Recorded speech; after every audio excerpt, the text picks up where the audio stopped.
somebody gets lost. Putting all care behind them, the young folks ran down the hill with a very lively dog gambolling beside them, and took a delightfully tantalizing survey of the external charms of the big tent. But people were beginning to go in, and it was impossible to delay when they came round to the entrance. Ben felt that now his foot was on his native heath, and the superb air of indifference with which he drew down his dollar at the ticket office, carelessly swept up the change, and strolled into the tent with his hands in his pockets, was so impressive that even Big Sam repressed his excitement and meekly followed their leader as he led them from cage to cage, doing the honors as if he owned the whole concern.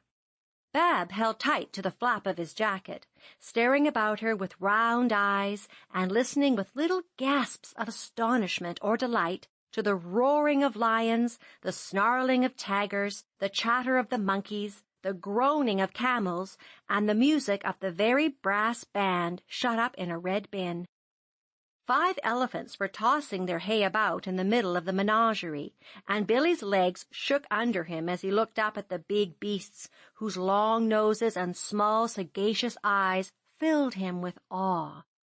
Sam was so tickled by the droll monkeys that the others left him before the cage and went on to see the zebra, striped just like Ma's muslin gown, Bab declared. But the next minute she forgot all about him in her raptures over the ponies and their tiny colts, especially one mite of a thing who lay asleep on the hay, such a miniature copy of its little mouse-colored mamma that one could hardly believe it was alive. "Oh, Ben, I must feel of it, the cunning baby horse!" And down went Bab inside the rope to pat and admire the pretty creature, while its mother smelt suspiciously at the brown hat, and Baby lazily opened one eye to see what was going on. "Come out of that, it isn't allowed," commanded Ben, longing to do the same thing, but mindful of the proprieties and his own dignity. Bab reluctantly tore herself away to find consolation in watching the young lions, who looked so like big puppies, and the tigers washing their faces just as Puss did. "If I stroked 'em, wouldn't they purr?" she asked, bent on enjoying herself, while Ben held her skirts lest she should try the experiment. "You better not go to patting them, or you'll get your hands clawed up. Tigers do purr like fun when they are happy, but these fellows never are, and you'll only see 'em spit and snarl," said Ben, leading the way to the humpy camels, who were peacefully chewing their cud and longing for the desert, with a dreamy, faraway look in their mournful eyes. Here, leaning on the rope, and scientifically biting a straw while he talked, Ben played showman to his heart's content, till the neigh of a horse from the circus tent beyond reminded him of the joys to come. "We'd better hurry along and get good seats before folks begin to crowd. I want to sit near the curtain and see if any of the Smithers lot are round." "I ain't going way off there. You can't see half so well, and that big drum makes such a noise you can't hear yourself think," said Sam, who had rejoined them. So they settled in good places where they could see and hear all that went on in the ring and still catch glimpses of white horses, bright colors, and the glitter of helmets beyond the dingy red curtains.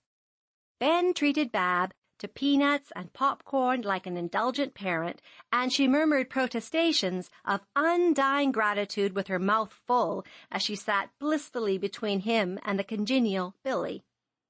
Sancho, meantime, had been much excited by the familiar sights and sounds, and now was greatly exercised in his doggish mind at the unusual proceeding of his master, for he was sure that they ought to be within there, putting on their costumes, ready to take their turn. He looked anxiously at Ben, sniffed disdainfully at the strap as if to remind him that a scarlet ribbon ought to take its place, and poked peanut shells about with his paw as if searching for the letters with which to spell his famous name. "I know, old boy, I know, but it can't be done. We've quit the business and must just look on."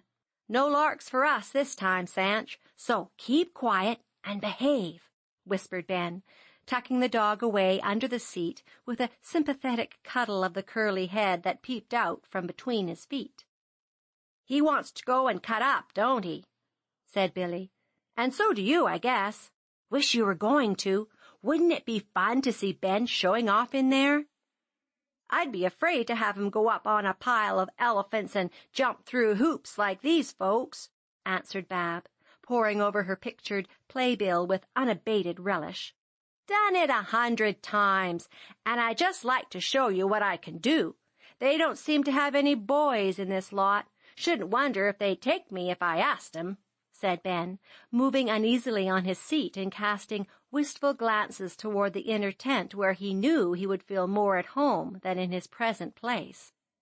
"I heard some men say that it's against the law to have small boys now. It's so dangerous and not good for them, this kind of thing. If that's so, you're done for, Ben," observed Sam, with his most grown-up air, remembering Ben's remarks on fat boys. "Don't believe a word of it, and Sanch and I could go this minute and get taken on, I'll bet. We are a valuable couple, and I could prove it if I chose to," began Ben, getting excited and boastful. "Oh, see, they're coming! Gold carriages and lovely horses, and flags and elephants and everything," cried Bab, giving a clutch at Ben's arm as the opening procession appeared, headed by the band, tooting and banging till their faces were as red as their uniforms. Round and round they went till everyone had seen their fill. Then the riders alone were left caracoling about the ring, with feathers flying, horses prancing, and performers looking as tired and indifferent as if they would all like to go to sleep then and there. "How splendid!" sighed Bab, as they went dashing out, to tumble off almost before the horses stopped. "That's nothing. You wait till you see the bareback riding and the acrobatic exercises," said Ben, quoting from the playbill, with the air of one who knew all about the feats to come, and could never be surprised any more. "What are acrobatic exercises?" asked Billy, thirsting for information. "Leaping and climbing and tumbling. You'll see. George, what a stunning horse!" And Ben forgot everything else to feast his eyes on the handsome creature who now came pacing in to dance, upset and replace chairs, kneel, bow, and perform many wonderful or graceful feats, ending with a swift gallop while the rider sat in a chair on its back, fanning himself with his legs crossed as comfortably as you please. "That, now, is something like." And Ben's eyes shone with admiration and envy as the pair vanished, and the pink and silver acrobats came leaping into the ring. The boys were especially interested in this part, and well they might be, for strength and agility are manly attributes which lads appreciate, and these lively fellows flew about like India rubber balls, each trying to outdo the other, till the leader of the acrobats capped the climax by turning a double somersault over 5 elephants standing side by side. "There, sir, how's that for a jump?" asked Ben, rubbing his hands with satisfaction as his friends clapped till their palms tingled. "We'll rig up a springboard and try it," said Billy, fired with emulation. "Where'll you get your elephants?" asked Sam, scornfully, for gymnastics were not in his line. "You'll do for one," retorted Ben, and Billy and Bab joined in his laugh so heartily that a rough-looking man who sat behind them, hearing all they said, pronounced them a jolly set, and kept his eye on Sancho, who now showed signs of insubordination.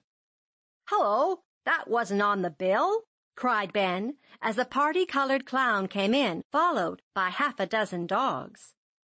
"I'm so glad. Now Sancho will like it. There's a poodle that might be his ownty-donty brother, the one with the blue ribbon," said Bab, beaming with delight as the dogs took their seats in the chairs arranged for them. Sancho did like it only too well, for he scrambled out from under the seat in a great hurry to go and greet his friends, and being sharply checked, sat up and begged so piteously that Ben found it very hard to refuse and order him down. He subsided for a moment, but when the black spaniel who acted the canine clown did something funny and was applauded, Sancho made a dart as if bent on leaping into the ring to outdo his rival, and Ben was forced to box his ears and put his feet on the poor beast, fearing he would be ordered out if he made any disturbance. Too well trained to rebel again, Sancho lay meditating on his wrongs till the dog act was over, carefully abstaining from any further sign of interest in their tricks, and only giving a sidelong glance at the two little poodles who came out of a basket to run up and down stairs on their forepaws, dance jigs on their hind legs, and play various pretty pranks to the great delight of all the children in the audience. If ever a dog expressed by look and attitude, "Pooh! I could do much better than that, and astonish you all, if I were only allowed to," that dog was Sancho, as he curled himself up and affected to turn his back on an unappreciative world. "It's too bad when he knows more than all those chaps put together. I'd give anything if I could show him off as I used to. Folks always like it, and I was ever so proud of him. He's mad now because I had to cuff him, and won't take any notice of me till I make up," said Ben, regretfully eyeing his offended friend, but not daring to beg pardon yet. More riding followed, and Bab was kept in a breathless state by the marvelous agility and skill of the gauzy lady who drove 4 horses at once, leaped through hoops, over banners and bars, sprang off and on at full speed, and seemed to enjoy it all so much it was impossible to believe that there could be any danger or exertion in it. Then 2 girls flew about on the trapeze and walked on a tightrope, causing Bab to feel that she had at last found her sphere, for, young as she was, her mother often said, "I really don't know what this child is fit for, except mischief like a monkey. I'll fix the clothesline when I get home and show Ma how nice it is. Then maybe she'd let me wear red and gold trousers and climb round like these girls," thought the busy little brain, much excited by all it saw on that memorable day. Nothing short of a pyramid of elephants with a glittering gentleman in a turban and top boots on the summit would have made her forget this new and charming plan. But that astonishing spectacle, and the prospect of a cage of Bengal tigers with a man among them in imminent danger of being eaten before her eyes, entirely absorbed her thoughts till, just as the big animals went lumbering out, a peal of thunder caused considerable commotion in the audience. Men on the highest seats popped their heads through the openings in the tent cover and reported that a heavy shower was coming up. Anxious mothers began to collect their flocks of children as hens do their chickens at sunset. Timid people told cheerful stories of tents blown over in gales, cages upset, and wild beasts let loose. Many left in haste, and the performers hurried to finish as soon as possible. "I'm going now before the crowd comes, so I can get a lift home. I see 2 or 3 folks I know, so I'm off." And climbing hastily down, Sam vanished without further ceremony. "Better wait till the shower is over. We can go and see the animals again, and get home all dry just as well as not," observed Ben encouragingly, as Billy looked anxiously at the billowing canvas over his head, the swaying posts before him, and heard the quick patter of drops outside, not to mention the melancholy roar of the lion, which sounded rather awful through the sudden gloom which filled the strange place. "I wouldn't miss the tigers for anything. See, they are pulling in the cart now, and the shiny man is all ready with his gun." "Will he shoot any of them, Ben?" asked Bab, nestling nearer with a little shiver of apprehension, for the sharp crack of a rifle startled her more than the loudest thunderclap she ever heard. "Bless you, no, child. It's only powder to make a noise and scare 'em. I wouldn't like to be in his place, though. Father says you can never trust tigers as you can lions, no matter how tame they are. Sly fellers like cats, and when they scratch, it's no joke, I tell you," answered Ben, with a knowing wag of the head, as the sides of the cage rattled down, and the poor, fierce creatures were seen leaping and snarling as if they resented this display of their captivity. Bab curled her feet and winked fast with excitement as she watched the shiny man fondle the great cats, lie down among them, pull open their red mouths, and make them leap over him or crouch at his feet as he snapped the long whip. When he fired the gun and they all fell as if dead, she with difficulty suppressed a small scream and clapped her hands over her ears. But poor Billy never minded it a bit, for he was pale and quaking with the fear of heaven's artillery thundering overhead, and as a bright flash of lightning seemed to run down the tall tent poles, he hid his eyes and wished with all his heart that he was safe with Mother. "'Fraid of thunder, Bill?" asked Ben, trying to speak stoutly, while a sense of his own responsibilities began to worry him, for how was Bab to be got home in such a pouring rain? "It makes me sick, always did. Wish I hadn't come," sighed Billy, feeling all too late that lemonade and lozengers were not the fittest food for man, or a stifling tent the best place to be in on a hot July day, especially in a thunderstorm. "I didn't ask you to come. You asked me, so it isn't my fault," said Ben rather gruffly, as people crowded by without pausing to hear the comic song the clown was singing in spite of the confusion. "Oh, I'm so tired," groaned Bab, getting up with a long stretch of arms and legs. "You'll be tireder before you get home, I guess. Nobody asked you to come, anyway," and Ben gazed dolefully around him, wishing he could see a familiar face or find a wiser head than his own to help him out of the scrape he was in. "I said I wouldn't be a bother, and I won't. I'll walk right home this minute. I ain't afraid of thunder, and the rain won't hurt these old clothes. Come along," cried Bab, bravely, bent on keeping her word, though it looked much harder after the fun was all over than before.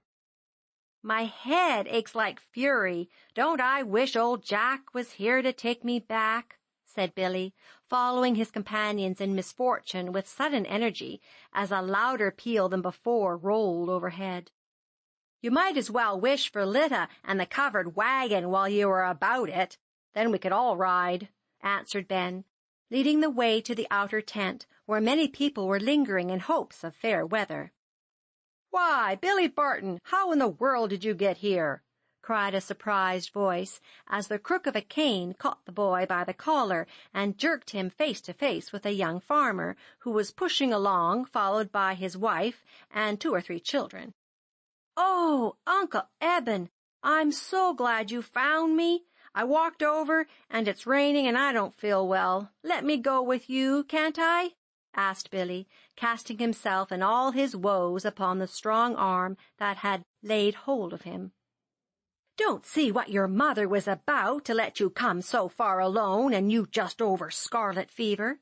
We are as full as ever we can be, but we'll tuck you in somehow," said the pleasant-faced woman, bundling up her baby and bidding the 2 little lads keep close to father. "I didn't come alone. Sam got a ride, and can't you tuck Ben and Bab in too? They ain't very big, either of them," whispered Billy, anxious to serve his friends now that he was provided for himself. "Can't do it anyway. Got to pick up Mother at the corner, and that will be all I can carry. It's lifting a little. Hurry along, Lizzie, and let us get out of this as quick as possible," said Uncle Eben impatiently, for going to a circus with a young family is not an easy task, as everyone knows who has ever tried it. "Ben, I'm real sorry there isn't room for you. I'll tell Bab's mother where she is, and maybe someone will come for you," said Billy hurriedly as he tore himself away, feeling rather mean to desert the others, though he could be of no use.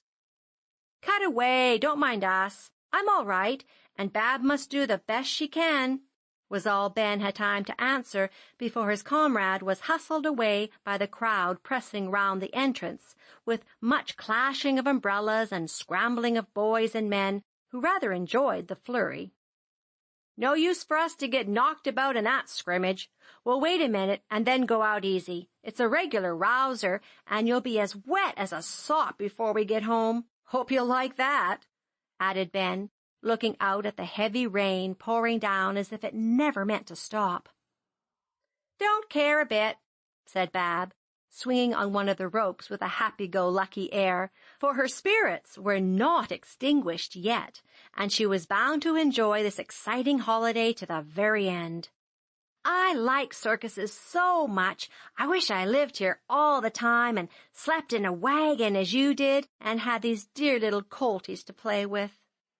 "It wouldn't be fun if you didn't have any folks to take care of you," began Ben, thoughtfully looking about the familiar place where the men were now feeding the animals, setting their refreshment tables, or lounging on the hay to get such rest as they could before the evening entertainment. Suddenly he started, gave a long look, then turned to Bab, and thrusting Sancho's strap into her hand, said hastily, "I see a fellow I used to know. Maybe he can tell me something about father. Don't you stir till I come back." Then he was off like a shot, and Bab saw him run after a man with a bucket who had been watering the zebra. Sancho tried to follow, but was checked with an impatient, "No, you can't go. What a plague you are, tagging around when people don't want you." Sancho might have answered, "So are you," but, being a gentlemanly dog, he sat down with a resigned expression to watch the little colts, who were now awake and seemed ready for a game of bo-peep behind their mammas. Bab enjoyed their funny little frisks so much that she tied the wearisome strap to a post and crept under the rope to pet the tiny mouse-colored one, who came and talked to her with baby whinnies and confiding glances of its soft, dark eyes. "Oh, luckless Bab, why did you turn your back? Oh, to accomplish Sancho, why did you neatly untie that knot and trot away to confer with the disreputable bulldog who stood in the entrance beckoning with friendly wavings of an abbreviated tail? Oh, much afflicted Ben, why did you delay till it was too late to save your pet from the rough man who set his foot upon the trailing strap and led poor Sanch quickly out of sight among the crowd?" "It was Bascom, but he didn't know anything." "Why, where's Sanch?" said Ben, returning. A breathless voice made Bab turn to see Ben looking about him with as much alarm in his hot face as if the dog had been a 2-year child. "I tied him. He's here somewhere with the ponies," stammered Bab, in sudden dismay, for no sign of a dog appeared as her eyes roved wildly to and fro. Ben whistled, called, and searched in vain, till one of the lounging men said lazily, "If you are looking after the big poodle, you better go outside. I saw him trotting off with another dog." Away rushed Ben, with Bab following, regardless of the rain, for both felt that a great misfortune had befallen them. But long before this, Sancho had vanished, and no one minded his indignant howls as he was driven off in a covered cart. "If he is lost, I'll never forgive you. Never, never, never." And Ben found it impossible to resist giving Bab several hard shakes which made her yellow braids fly up and down like pump handles. "I'm dreadfully sorry. He'll come back. You said he always did," pleaded Bab, quite crushed by her own afflictions and rather scared to see Ben look so fierce, for he seldom lost his temper or was rough with the little girls. "If he doesn't come back, don't you speak to me for a year. Now I'm going home." And, feeling that words were powerless to express his emotions, Ben walked away, looking as grim as a small boy could. A more unhappy little lass is seldom to be found than Bab was, as she pattered after him, splashing recklessly through the puddles, and getting as wet and muddy as possible, as a sort of penance for her sins. For a mile or two she trudged stoutly along, while Ben marched before in solemn silence, which soon became both impressive and oppressive because so unusual and such a proof of his deep displeasure. Penitent Bab longed for just one word, one sign of relenting, and when none came, she began to wonder how she could possibly bear it if he kept his dreadful threat and did not speak to her for a whole year. But presently her own discomfort absorbed her, for her feet were wet and cold as well as very tired. Popcorn and peanuts were not particularly nourishing food, and hunger made her feel faint. Excitement was a new thing, and now that it was over she longed to lie down and go to sleep. Then the long walk with a circus at the end seemed a very different affair from the homeward trip with a distracted mother awaiting her. The shower had subsided into a dreary drizzle. A chilly east wind blew up. The hilly road seemed to lengthen before the weary feet, and the mute blue flannel figure going on so fast with never a look or sound added the last touch to Bab's remorseful anguish. Wagons passed, but all were full, and no one offered a ride. Men and boys went by with rough jokes on the forlorn pair, for rain soon made them look like young tramps. But there was no brave Sancho to resent the impertinence, and this fact was sadly brought to both their minds by the appearance of a great Newfoundland dog who came trotting after a carriage. The good creature stopped to say a friendly word in his dumb fashion, looking up at Bab with benevolent eyes and poking his nose into Ben's hand before he bounded away with his plumy tail curled over his back. Ben started as the cold nose touched his fingers, gave the soft head a lingering pat, and watched the dog out of sight through a thicker mist than any the rain made.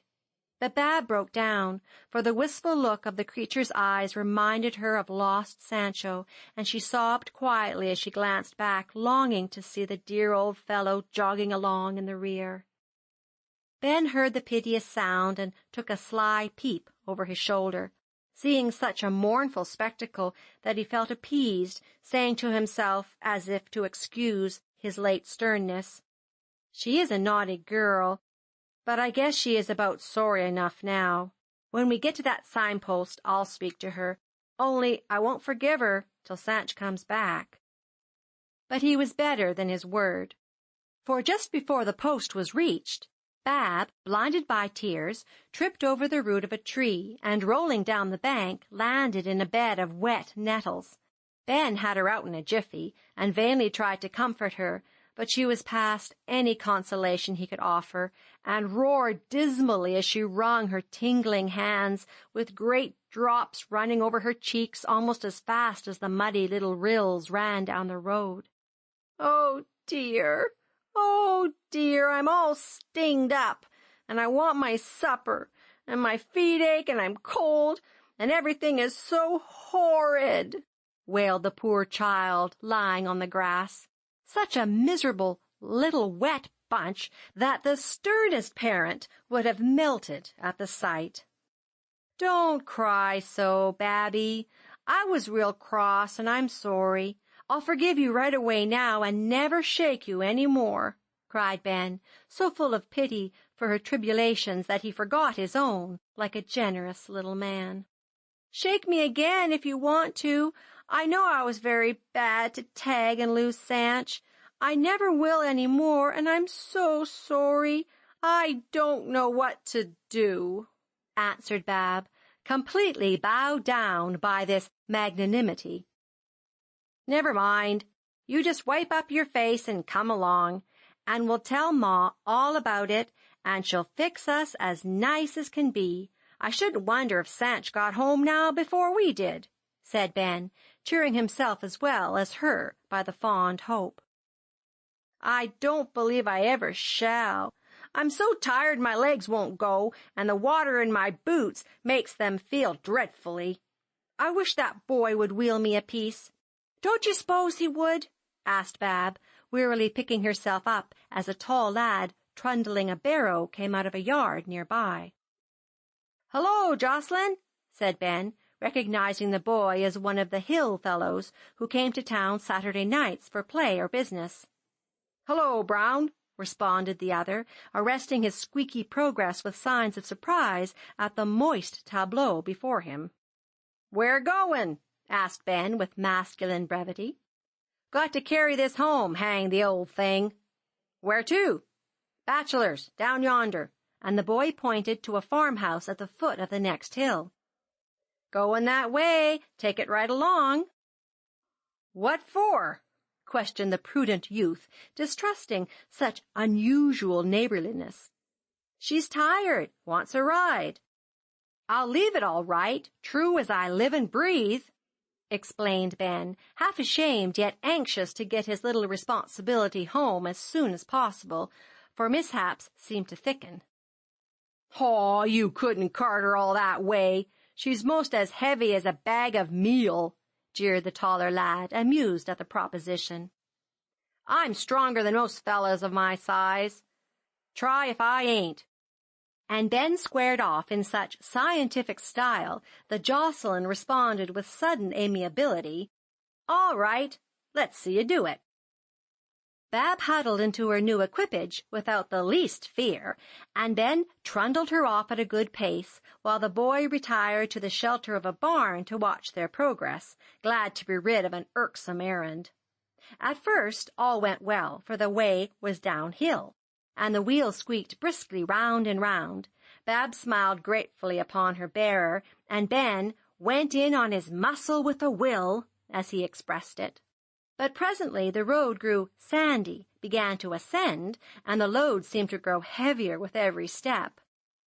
"I'll get out now. It's real nice, but I guess I am too heavy," said Bab, as the face before her got redder and redder and the breath began to come in puffs.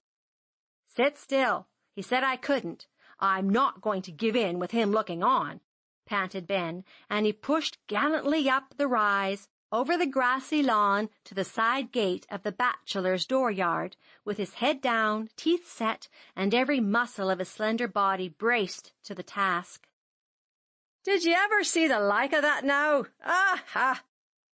The streets were so wide and the lanes were so nary, he brought his wife home on a little wheelbarry," sang a voice with an accent which made Ben drop his load and push back his hat to see Pat's red head looking over the fence. To have his enemy behold him then and there was the last bitter drop in poor Ben's cup of humiliation. A shrill approving whistle from the hill was some comfort, however, and gave him spirit to help Bab out with composure, though his hands were blistered and he had hardly breath enough to issue the command, "Go along home and don't mind him." "Nice children ye are, running off this way, setting the woman distracted and me wasting me time coming after ye when I'd be milking early so I'd get a bit of pleasure of the day," grumbled Pat, coming up to untie the Duke, whose Roman nose Ben had already recognized, as well as the roomy chaise standing before the door. "Did Billy tell you about us?" asked Bab, gladly following toward this welcome refuge. "Faith he did, and the squire sent me to fetch you home quite an aisy. When you found me, I just stopped here to borrow a light for me pipe. Up with ye, boy, and not be wasting me time stramishing after a spalpin like I'd like to lay me whip over," said Pat gruffly, as Ben came along, having left the barrow in the shed. "Don't you wish you could? You needn't wait for me. I'll come when I'm ready," answered Ben, dodging round the chaise, bound not to mind Pat if he spent the night by the roadside in consequence. "Bedad, and I won't then. It's lively ye are, but 4 legs is better than 2, as ye'll find this night, me young man." With that, he whipped up and was off before Bab could say a word to persuade Ben to humble himself for the sake of a ride. She lamented and Pat chuckled, both forgetting what an agile monkey the boy was, and as neither looked back, they were unaware Master Ben was hanging on behind among the straps and springs, making derisive grimaces at his unconscious foe through the little glass in the leathern back. At the lodge gate, Ben jumped down to run before with whoops of naughty satisfaction, which brought the anxious waiters to the door in a flock. So Pat could only shake his fist at the exulting little rascal as he drove away, leaving the wanderers to be welcomed as warmly as if they were a pair of model children. Mrs. Moss had not been very much troubled after all, for Cy had told her that Bab went after Ben, and Billy had lately reported her safe arrival among them, so, mother-like, she fed, dried, and warmed the runaways before she scolded them.